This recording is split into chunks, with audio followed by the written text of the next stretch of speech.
Hi friends, ఈ రోజు మేము ఏలూరు నుండి దక్షిణ భారతదేశంలోనే మన ఆంధ్రప్రదేశ్లో one of the famous temple అయినటువంటి మోపిదేవిలోని సుబ్రహ్మణ్యేశ్వర స్వామి టెంపుల్కి అయితే వెళ్తున్నామండి. సో ఈ రోజు వీడియోలో మనం మోపిదేవి సుబ్రహ్మణ్యేశ్వర స్వామి టెంపుల్ చూద్దాం. అలాగే టెంపుల్లో చూడాల్సిన ప్లేసెస్ ఏంటో కూడా చూసేద్దాం. అసలు ఈ టెంపుల్ అనేది ఇక్కడ ఎలా వెలిసింది, ఈ టెంపుల్ వెనక ఉన్న స్టోరీ ఏంటో ముందు తెలుసుకుందాం. పూర్వకాలంలో వింధ్య పర్వతం గర్భాధిపత్యంతో ఆకాశంలోకి చొచ్చుకుపోయి సూర్యగమనాన్ని సైతం నిలవరించసాగింది. దీంతో ప్రకృతి లయ తప్పింది, గ్రహాల గమనం స్తంభించిపోయింది. ఆ సమయంలో బ్రహ్మాది దేవతలు వింధ్య పర్వత గర్వాన్ని అంచాల్సిందిగా అగస్త్య మహాముని వేడుకున్నారట. కాశీ పుణ్యక్షేత్రంలో స్థిర నివాసం ఏర్పరచుకుని ఉన్న అగస్త్యుడు వింధ్య పర్వతం గర్వం అంచాలంటే తిరిగి మళ్ళీ కాశీకి రాలని తెలిసి కూడా లోకక్షేమం కోసం అందుకు ఒప్పుకుంటాడు. అగస్త్య మహాముని తన భార్యకు లోపముద్రతో అలాగే శిష్యగణంతో కలిసి దక్షిణ భారతదేశం బయలుదేరుతాడు. అగస్త్య మహాముని రాకను గమనించి వింధ్య పర్వతం మహర్షికి సాష్టాంగ నమస్కారం చేస్తుంది. అప్పుడు అగస్త్యుడు నేను తిరిగి వచ్చేంత వరకు అలాగే ఉండమని వింధ్య పర్వతాన్ని శాసిస్తాడు. కాశీ విశ్వనాథుని విశాలాక్షిని మనసులో స్మరించుకుంటూ అగస్త్యుడు లోపముద్ర శిష్యగణం దక్షిణ దిశగా ప్రయాణం సాగించారు. పవిత్ర గోదావరి తీరాన్ని పావనం చేసి కృష్ణా తీరం చేరుకున్న అగస్త్య మహర్షి నోటి వెంట అనుకోకుండా ఓ శ్లోకం వస్తుంది. వ్యాఘ్యస్ర పూర్వ దిగ్భాగే కుమార్ క్షేత్రం ఉత్తమం సుబ్రహ్మణ్యాన సత్యత్ర భుక్తిముక్తి ఫలప్రదం అనే మాట అప్రయత్నంగా మహర్షి గలం నుంచి వెలువడింది. దీంతో ఆ ప్రదేశమంతా పుట్టలతో నిండిపోయింది. మహర్షి వాటిని చూసి ముందుకు వెళ్తుండగా లోపముద్రాదేవి శిష్యగణం ఆయన్ని అనుసరించారు.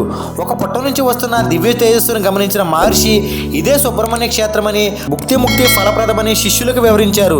కుమారస్వామిని సుబ్రహ్మణ్యుని పేరుతో పిలుస్తారని మాండవ్యుడనే శిష్యుడి సందేహాన్ని నివృత్తి చేశాడు. పాము రూపంలో తపస్సు చేయడానికి కారణాన్ని వివరించాడు. ఒకసారి పరమశివుని దర్శనం కోసం అగస్త్య, సనత్కుమార, సనస్సు దేవర్షులు మొదలైన వారు కైలాసం చేరుకున్నారు. వీరందరూ కూడా ఎప్పుడు 5 ఏళ్ల ప్రాయం కలవారిగా దిగంబరదారులై ఎప్పుడు భగవద్ధారాధనలో దేహచింతన లేకుండా ఉంటారు.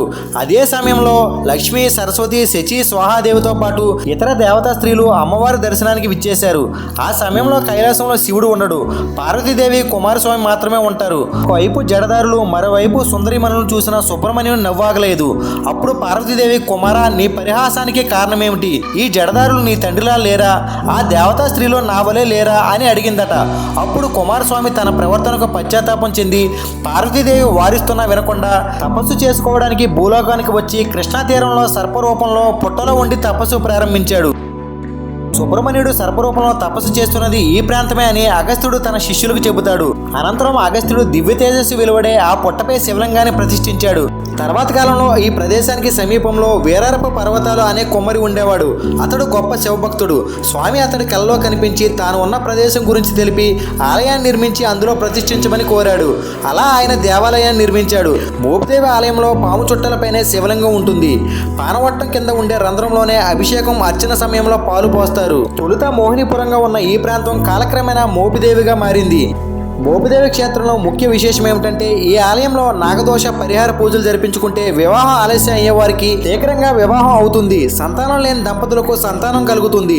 నాగదోషంతో రకరకాల సమస్యలు ఉన్నవారు నమ్మకం, విశ్వాసంతో మోపిదేవి ఆలయంలో పూజలు జరిపించుకుంటే దోష పరిహారం అవుతుంది.